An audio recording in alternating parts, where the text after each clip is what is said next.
What is going on, guys? Nando Prince 93 here with another impressions slash first look video on all these new foldable phones that are coming out, guys.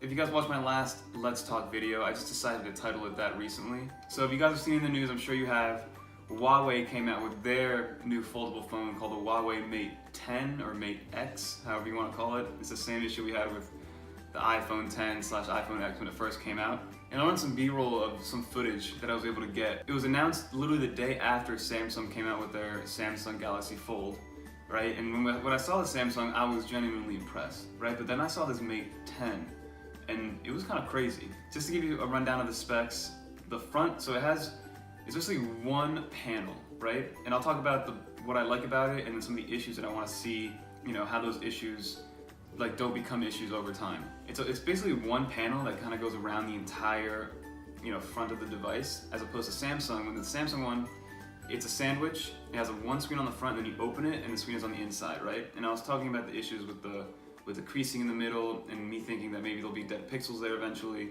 The Mate 10 or the Mate X or whatever, the foldable phone, it is one big panel that kind of folds around. It is still a foldable design, and it has kind of like a handle when you open it. I'll show you guys again some B-roll. But the front of it is 6.6 inches, which is a lot bigger than the 4.6 inch one of Samsung, right? And when you hold it normally as a normal phone, it looks like a phone, right? It doesn't look like a modified front of a phone like the Samsung did. It's a big edge-to-edge display. I thought it looked very clean. It seemed to know what side of the phone you were looking at pretty quickly, which impressed me, right? And some of the old renders that we saw, I think Xiaomi was making one, and the Royal Flex Pi, it kind of got disoriented very, very quickly, right? So it knew that you were using a 6.6 inch screen, which was really nice. And then you flip it over to the back, it's a smaller, I want to say 5.6 inch screen, which is basically a viewfinder for a selfie cam, essentially, right? It's still usable. You can kind of see what you're taking a picture of, because instead of having the 6 cameras all over the place that the Samsung phone had, this one has a 3-camera system, right? A 40 megapixel, a 16 megapixel, and an 8 megapixel camera, all kind of lined up in a row in that handle, which is where I'm guessing the camera unit's held. That's where you charge it also with USB-C, and that's probably where a lot of the internal components are housed in that handle. Then you open it up and you get this really, really nice OLED 8-inch display, which from what I saw, it was very square. I think it's like a 2x3 or a 3x2, something like that, or 4x3. It's very, very square, right? So companies and apps are gonna have to figure out how to use that entire screen. It's not a long vertical. It's not the 19:9 that we've been seeing from Samsung and from most of these phones. So you open it and it looks very clean. So at the event, I noticed that nobody was allowed to touch it. There was one employee that was kind of showing it off, moving it around, opening it. Probably had to go through a script of things exactly how he had to show, in which ways he had to show it, so nothing would hiccup. I'm sure it's still not 100% ready.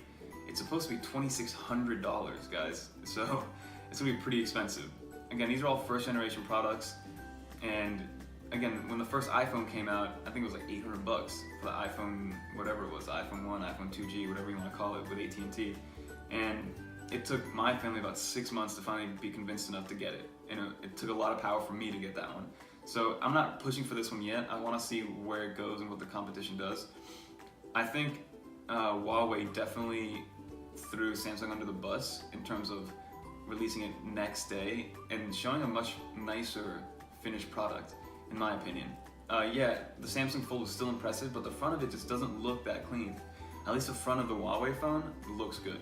Just to go over, 6.6 inch front screen, I think it was 5.3 or 5.4 inch back screen, which is basically a viewfinder.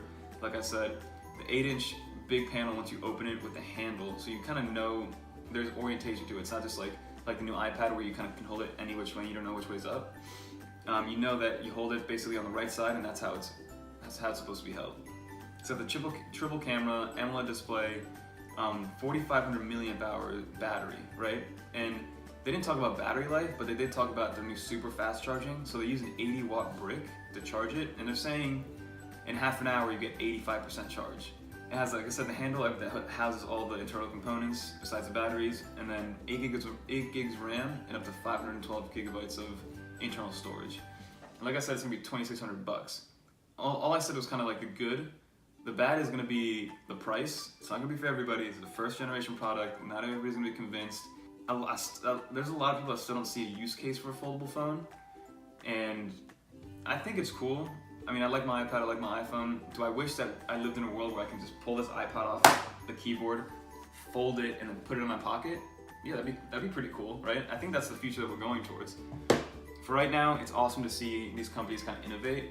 Do I think Apple's gonna come out with something like this? No. I think Apple's 2-3 years away from something like this because they know it's not a proven product yet, and nobody says they need it. But then again, when the iPhone came out, nobody thought they needed it either. A lot of, similarities going on.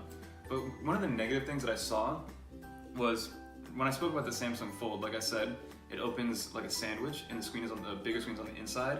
So my worry is with the crease in the middle, right? I feel like eventually pixels are gonna die because you're constantly squeezing it shut, right? With the Huawei Mate X, you open it and it's on the back, right? But if you think about, like imagine folding a piece of paper, right? Creasing it flat, closing it, and then opening it, and then laying it down, you'll see kind of like an up and like that. I'll show you guys, I'll try to bring out the clip that I saw. There's like a reflective in the middle.